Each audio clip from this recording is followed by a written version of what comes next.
주방을 정리하다가 냄비가 떨어졌는데 발가락에 맞았습니다.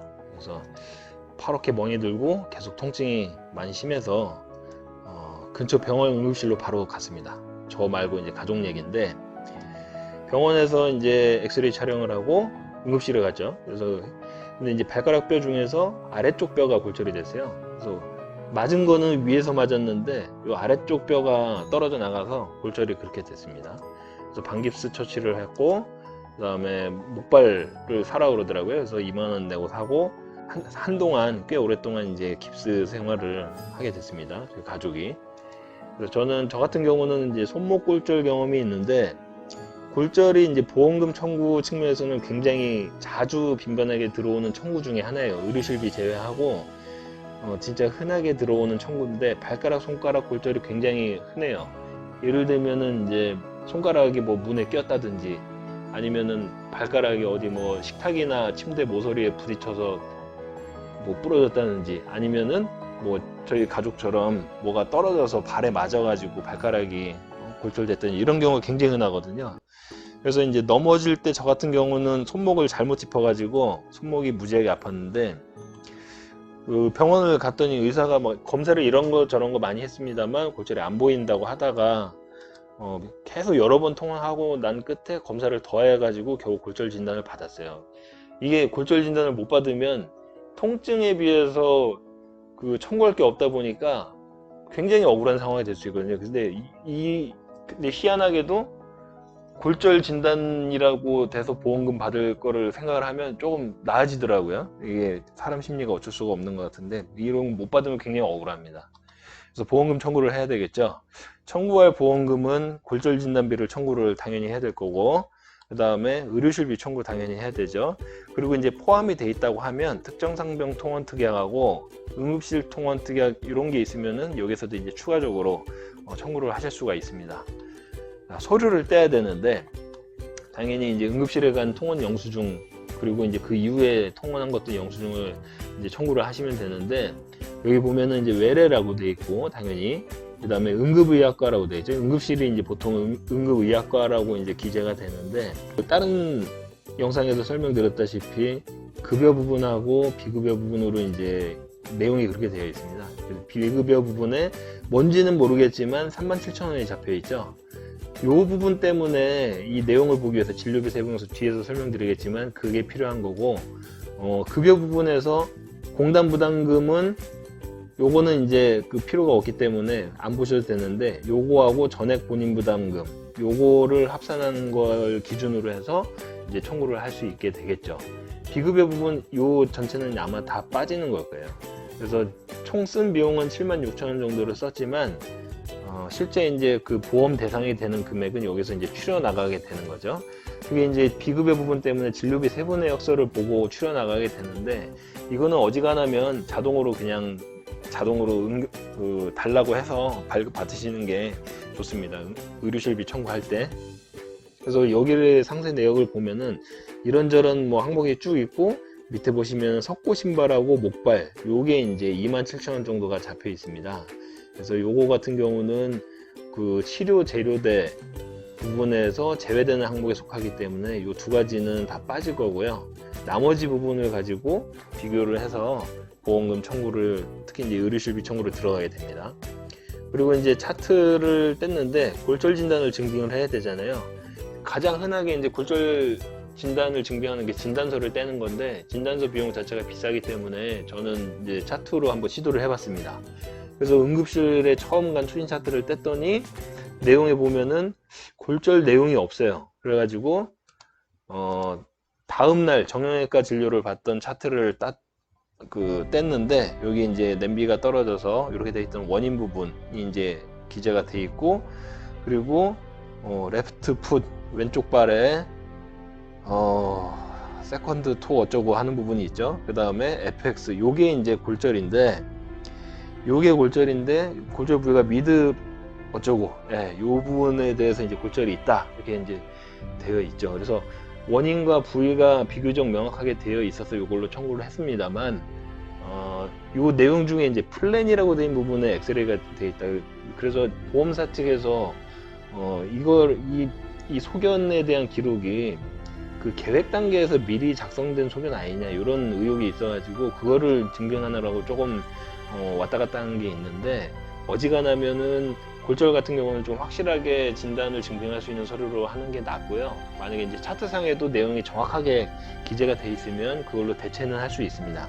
어쨌든 뭐 다 받았습니다.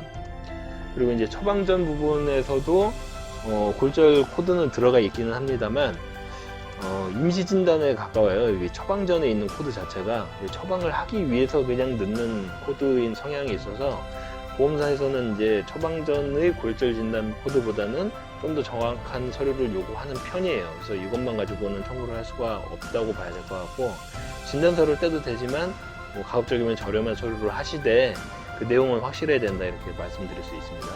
서류를 정리하면 영수증 필요하다 그랬고, 이건 자동으로 병원에서 드리죠. 그 다음에 진료비 세부 내역서 자동으로 달라고 하시는 게 좋고, 그 다음에 초진 차트 뭐 안 넣으면 어쨌든 골절 내용이 들어간 차트 또는 골절 내용을 증빙할 수 있는 서류, 이렇게 되면 이제 필요한 서류는 다 끝납니다. 그러면 특정상병하고 응급실통원은 어떻게 되느냐, 이걸 뭘로 청구하느냐. 특정상병통원 특약이랑 응급실통원 보험금이 잡혀 있으신 분들은 원칙적으로는 통원 원인하고 그 다음에 통원 날짜, 그리고 응급실 같은 경우는 응급실 갔다는 내용을 증빙을 해야 되는데, 원인 같은 경우는 초진 차트 뗀 거에 나오잖아요. 거기에 또는 뭐 처방전 환자 보관용에도 어쨌든 골절 상해라는 부분이 나오니까 그걸로 이제 원인은 해결이 되는 거고, 앞에서 뗐으니까. 그리고 통원 날짜는 어떻게 되느냐면 초진 차트나 진료비 세부 내역서나 영수증에도 날짜가 다 들어가 있잖아요. 그래서 별도로 통원 확인서를 떼지 않아도 이 내용 가지고 같이 넣으면 청구를 할 수가 있습니다. 응급실 간 거는 영수증이나 또는 차트에 응급의학과로 기재가 돼 있잖아요. 그래서 응급실 간 것 자체도 별도의 서류로 증명을 할 필요는 없습니다. 어지간하면 이런 거 정도는 다 인정을 해줘요. 그리고 받을 보험금은 어떻게 되냐면, 다시 영수증을 불러오면 외래라고 돼 있고 응급실 갔고, 그 다음에 쓴 돈은 급여와 비급여 이렇게 되어 있는데, 비급여 부분은 진료비 세부 내역서에서 이제 확인해서 제외가 될 거, 제외할 부분은 제외하고 남길 부분은 남기게 될 것이고, 그 다음에 급여 부분에서 본인 부담금이라고 되어 있는 게 총 47,600원이고 전액 본인 부담금이 1,791원으로 되어 있기 때문에, 앞서 말씀드렸다시피 요 비급여 부분이 거의 다 이제 제외되는 비급여이기 때문에 실제로 이제 청구할 수 있는 보험금은 이 케이스 같은 경우에서는 얼마 안 돼요. 한 4만 원대 정도인데, 또 병원급에 해당하는 15,000원 정도의 본인 부담금을 제외하는 거기 때문에 이 케이스에서는 실손 자체는 돈이 얼마 안 나옵니다. 그래서 제가 앞에서 이 정도로 아픈데도 골절이 아니면 억울하다는 게, 여기서 받을 돈이 그닥 많지 않아서 그래요. 그래서 응급실이 어지간하면 보험료가 좀 병원비가 좀 비싼 편인데, 요새 급여화가 많이 돼서 그런지 어쩐지 몰라도 돈이 생각보다 좀 덜 나왔어요. 그래서 의료실비 자체로는 받을 돈은 그렇게 많지는 않다. 그리고 의료실비에서 대략 결론적으로 한 32,000원 정도가 나오고, 골절 진단비로 해서 보통은 가입은 일반적으로 30에서 50만 원 정도를 가입을 하시잖아요. 근데 이제 그 설계사 가족인지라 뭐 자의반 타의반으로 좀 많이 가입이 되어 있습니다. 그리고 특정상병 통원 특약이 있어서 지금 2번 간 거 2만 원, 그리고 3번, 4번 이렇게 통원할수록 요거는 이제 횟수 늘어나니까 회당 10,000원씩 나오는 항목이니까 좀 더 늘어나겠죠. 그 다음에 응급실 통원 한 개 5만 원 잡혀 있어서 요것도 같이 청구해서 받습니다. 그래서 총 한 117, 8만 원 정도 이렇게 이제 받게 됩니다. 의료실비까지 하면 한 120만 원 정도 되겠죠.